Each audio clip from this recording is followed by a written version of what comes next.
When I was a younger man, I prepared my fingers to battle, my hands for war. I was a revenger raised to deliver mankind from their oppressors. Now, I am an older man, in the twilight of my life. This is my will, my testimony, a tale told by an old man. Will you honor me by listening to my tale? Will you honor me by not following my path of the transgressor? As a child, I heard tales of good and evil, to be wary of the wiles of the devil, but I hadn't seen what the face of evil looked like until I was a man grown. I have seen his face and the desolation he has wrought. A creature with only an animal's courage and an animal's heart. The kind of creature that knew nothing of the sanctity of human life and values, nor tempered by the light of civilization. Hazael, the Storm Lord, thought he would make the nations of the earth tremble with the roar of his horde, haughty enough to command the powers of lightning in a storm. A true harbinger of destruction and calamity. But he only woke the wrath of God, and I was his instrument to execute his wrath. It was the day that my legend was born. It was the day I died. From the north, an army of 70 strong was on the march, carrying bows and lances, and deemed to be the strongest warriors of their clans.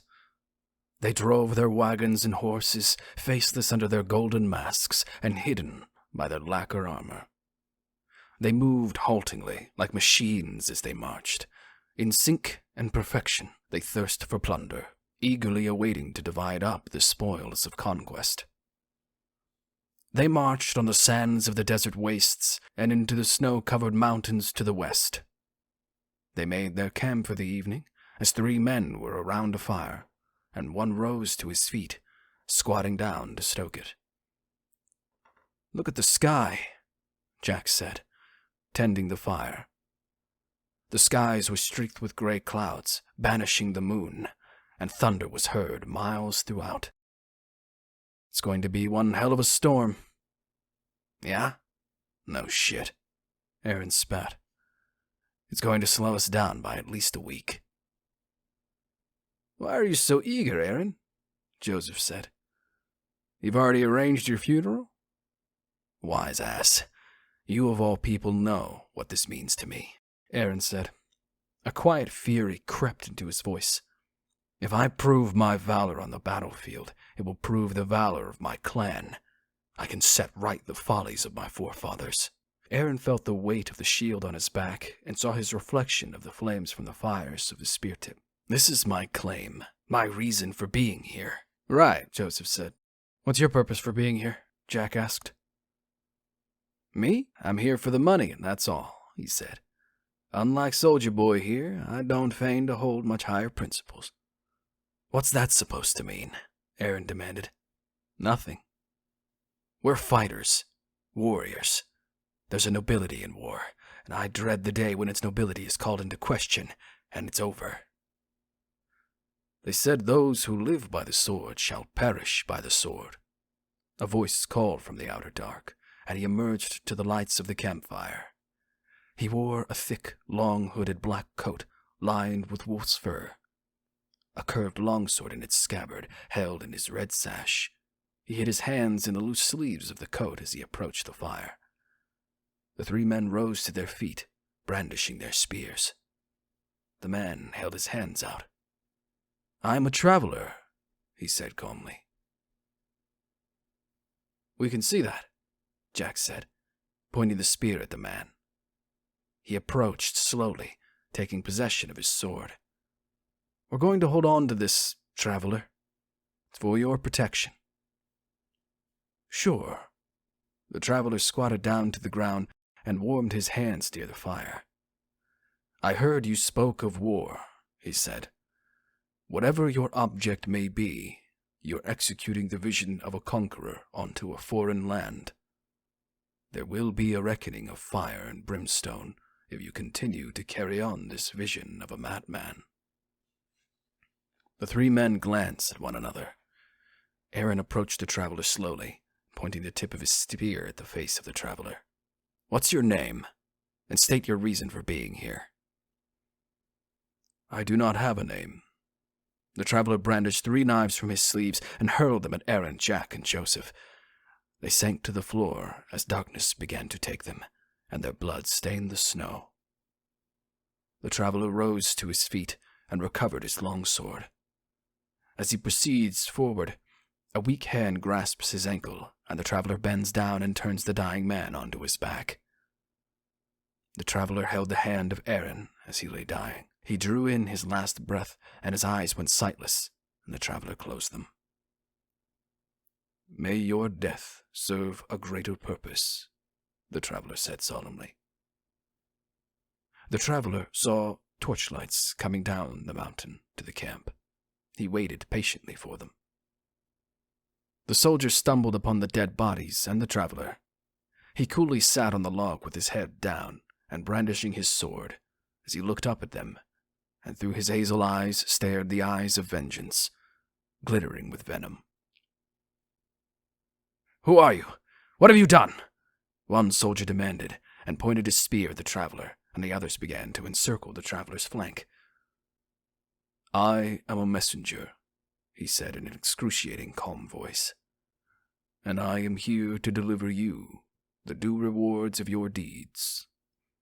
The traveler's blade whirled at a speed beyond what the human eye could decipher. Years of experience concentrated in the movement of his sword and body, mowing down 6 spearmen unawares. Blood and bones spattered from the sword, turned the ground from snow-white to dark red. Then there came a chilly noise, not of a battle cry or a curse, but a blood-curdling howl that echoed throughout the night, reverberating throughout the mountain ravine, and the alarm was sound. The heathen raged, and the traveler took up a deep breath and readied his blade. He dashed up the mountain pass and towards his fated clash with the Storm Lord. The traveler stood before the Storm Lord's legion of troopers, clad in armor from a foreign land, inherited from their ancestors whose bones are very dust. Faceless, anonymous under their helms, and armed with bows and lances and shields, he stood alone. He readied his battle stance and held his blade high with a 2-handed grip. Sweat dripping off his brow, his hands trembling and his breathing heavy and quickened. "No," he thought. The traveler reaffirmed his grip. "Steady your heart. Clear your mind. Do not give in to fear. I will not die. Not today. I will see my duty fulfilled. And as a warrior," he told himself, "there's no road but the one that leads to the end." An archer shot his arrow from his bow at the traveler. He caught it in mid-flight and snapped the arrow shaft in 2. Swift as the wind, the traveler dashed and beheaded the first warrior he saw. Taking on this many men is suicide, but one by one they will fall to me. My blows must be targeted and quick. Any misstep, I'll be dead. A lance jabbed out. The traveler deflected the blow and thrust his blade into the soldier's heart. He sank to his knees, screaming as everything he had ever known swirled into darkness. He writhed in agony as he lay dying on the face of the ground. Another soldier moved in, making a heavy 2-handed overhand at the traveler, but he evaded and repulsed. The attacker lay headless. He pressed his assault, faster with every stroke, deadlier and quicker than the last. Always attacking, moving in, the bodies were strewn along the stony path like victims of a natural disaster. Sword against sword, metal screeching on metal, the traveler smashed through their lines, dashing them into pieces. He was the whirlwind mowing down the herd of his accursed foes. He was an east wind to pluck them from the face of the earth and to cast asunder the encroaching storm. Indeed, he was one of the strongest swordsmen under the heavens. My body is so heavy. I am so tired, so spent, an aching sack of muscle. Why am I doing this? Why am I here? I must be insane. He noticed the banner of the Stormlord, a cloudburst on a black field. Right. I'm coming for you. Azael, the Stormlord, son of Cyrus, was a heavy-set man, barrel-chested and broad-shouldered. His dark hair was braided, flowing down to his back, and his beard was sharp and pointed like a razor. He was in his tent, reading a book with his concubine on his arm.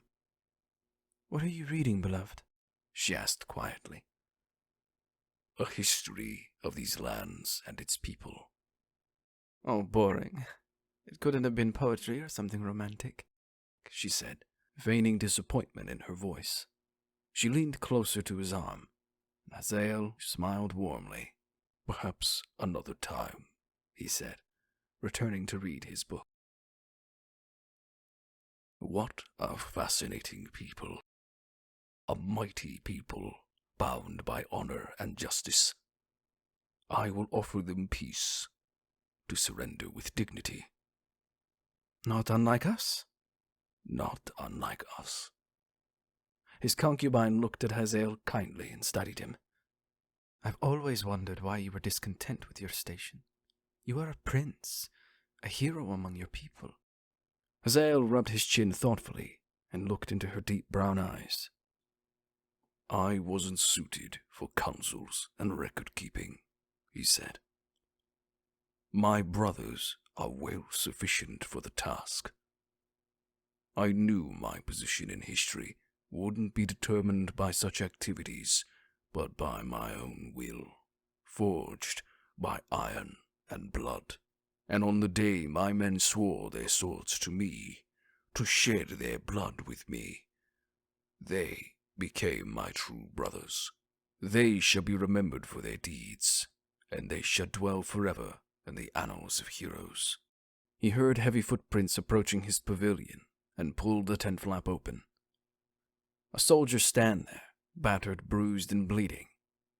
Sir, he's coming," he said, quaking in fear, his hands shaking. "What? Who?"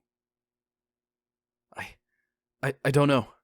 He's been tearing us apart like a beast. He's a monster, a devil." Suddenly the soldier coughed up blood and sank to the ground. 2 daggers were in his back. Hazael turned to his lover. "Take my horse and return home. Do it now." Without hesitation, she quickly threw on a coat and went through the back exit of the tent. She looks back to her lover. "I'll see you soon, beloved," she says, as he nods to her. Hazael readied himself. His armor was made of iron and reinforced steel plate, dented and scarred from old blows from lances and maces, and hints of old blood from the men he'd slain in faraway lands. He grabbed his quarterstaff from the mantel above his fire pit and went outside to confront this monster. He was covered in blood and grime with his sword in his hand, huffing and puffing. He readied himself in a tight, ironclad stance. The clouds swirled and bound together like dark tendrils as streaks of lightning powered them. Hazael stretched his hand and drew on the lightning in the storm, converting it into raw power that surged throughout his body, turning his gray-green eyes to white light, and a pure color of energy engulfed his entire hulking frame. "My God," the traveler said, in awe and astonishment. "What the hell are you?"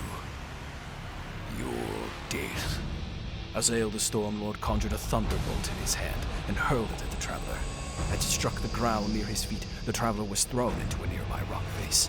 He spat out blood as his whole body trembled from the blast, rendering his sword arm unsteady. What is he? This thought chilled him to the very bone. The traveler wiped the blood from his mouth with his left hand and rose to his feet. He slowly paced the Stormlord's right flank, picking up his speed as he moved in closer, and suddenly he dashed. He flashed his sword in a sweeping and wide flourish of a steel blur. High, low, overhand, Hazael deflected them with his staff. Left, right, backslash. He left a deep gash in his inner thigh, forced the Stormlord a few paces back. Their speed was immense.